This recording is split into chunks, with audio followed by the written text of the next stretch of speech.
Next, I'd like to invite up Patricia DeMarco. She's a Pittsburgh author with a doctorate in biology from the University of Pittsburgh. She's spent a 50-year career in energy and environmental policy in both private and public sector positions. She now writes and lectures in the fields of sustainability, energy and environmental policy, and natural history. She served on the Forest Hills Borough Council member from 2016 to 2020 and Vice President 2020 to 2023, and on Pennsylvania Municipal League Board of Directors from 2021 to 2024. I'm not done. She serves on Connect, Congress of Neighboring Communities, President 2021 to 2022, Chair for Research Policy Council 2024 till present. And with that, come on up.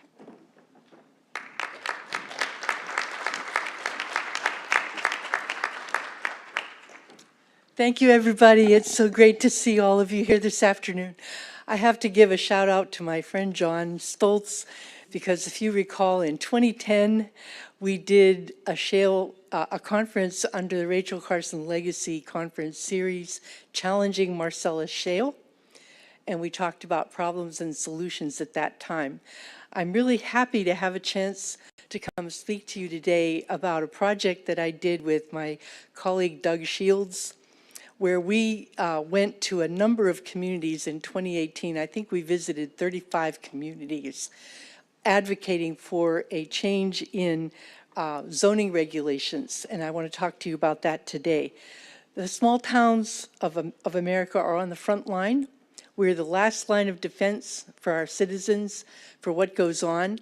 We have control of our own zoning, and what happens within your own town is under your jurisdiction as a municipality or a borough or a city. And we need to know how to exercise that in a way that can be helpful to our constituents. How do I do this?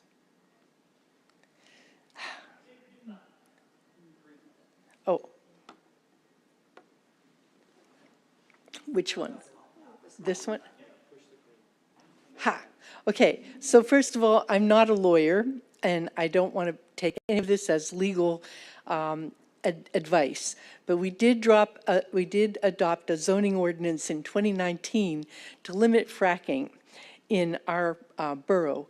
The park that you see here was part of the property that Westinghouse gave to the borough of Forest Hills, and they gave the mineral rights to EQT.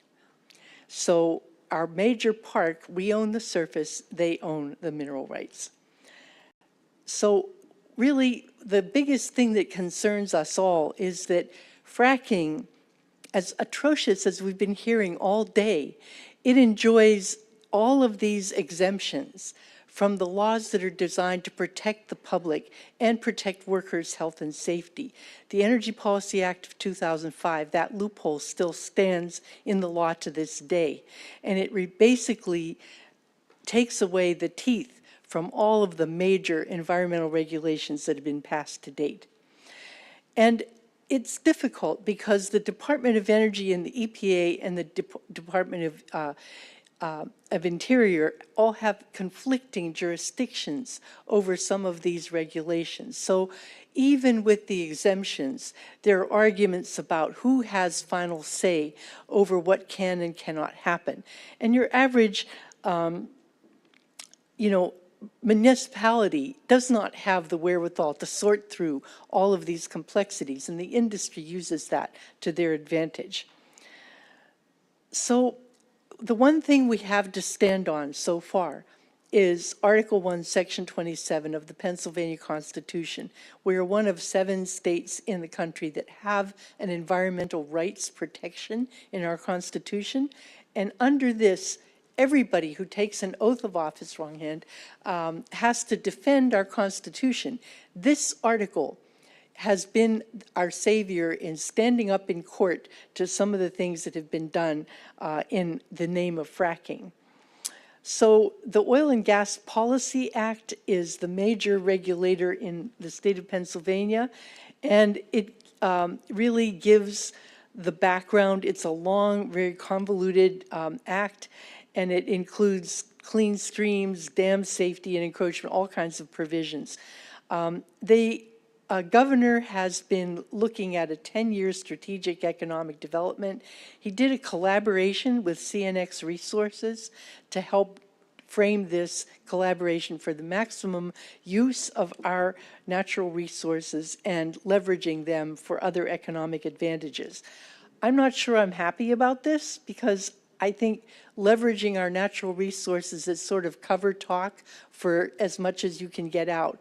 And I was at a conference in this room that was talking about the shale potential, and I was in the coffee line behind two guys who were up here from Texas, and they were talking to some people from Pennsylvania. They're saying, well, the biggest problem you have up here is you got to get rid of the overburden, that's the trees, and make a flat place to drill from. That means leveling out the mountains, and you've seen a lot of pictures of that. Because in Texas and Oklahoma, they've got flat rangeland, and they came up here and just level things down and didn't think anything of it. We think a lot of it. So I'm not going to go through this, but this is the main code. It wants to permit the optimal development of oil and gas resources.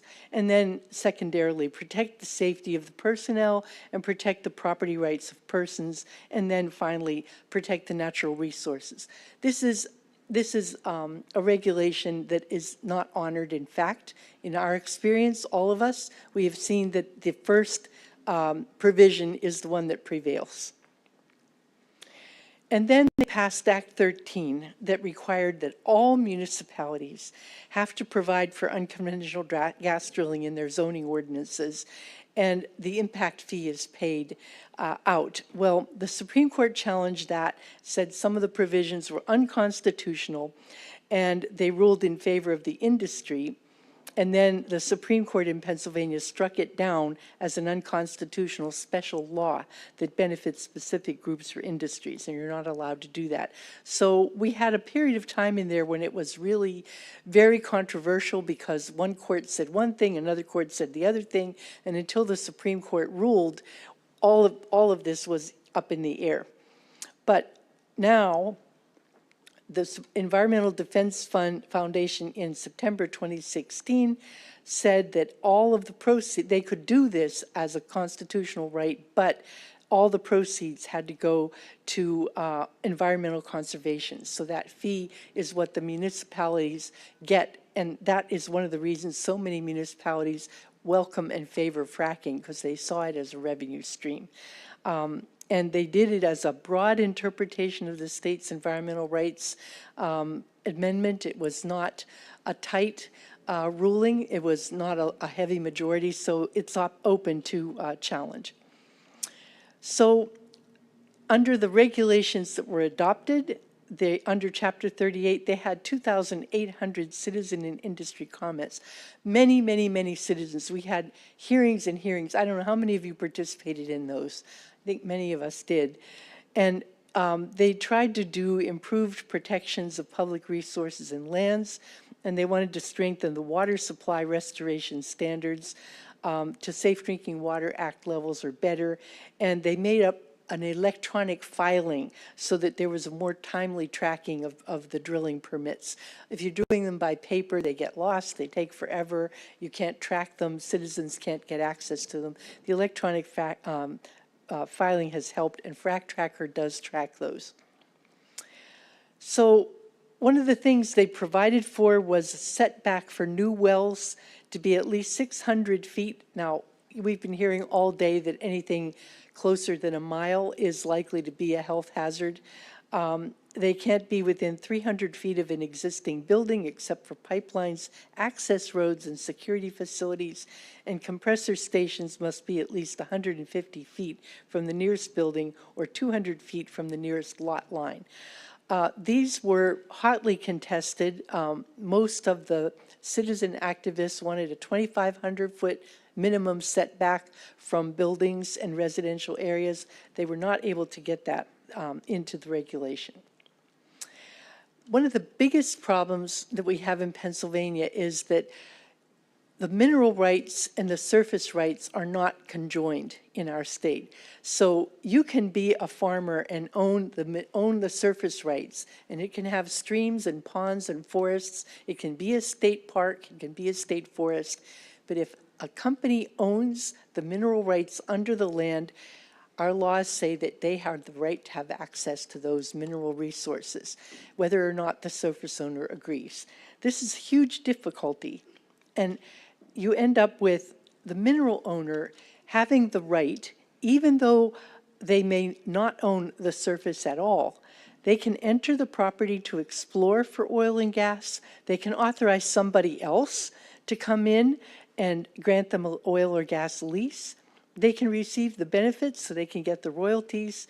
And they also have the right to use a reasonable amount of the surface to explore for hydrocarbons. So once you end up, with a law that says you have mineral rights under your land, you must grant them access. Well, if you don't want to, say you're operating an organic farm, you could end up having a fracking operation there regardless. So the Pennsylvania Municipal Planning Code requires a plan for development within communities, and you have to do a zoning ordinances, and you have to promote conservation of energy. We did an oil and gas ordinance during our comprehensive plan development. 40% of our 1.5 acre borough is unstable land. It is filled or undermined. And EQT was active in trying to put wells on mineral rights that they formerly owned by Westinghouse. But because we adopted this ordinance before they had started any actual permitting activity, we were able to invoke the not permitted in geologically sensitive areas as a reason to not allow fracking. We also didn't allow fracking under the borders of our town, so they couldn't put it in Braddock Hills or somewhere else and then go under. So we effectively have banned it because even though we couldn't get the 2,500-foot setback because our lawyer is very conservative, given the size of the town, that was an effective limitation from the fracking. So I thank you so much for your attention, and I'll be happy to answer any questions.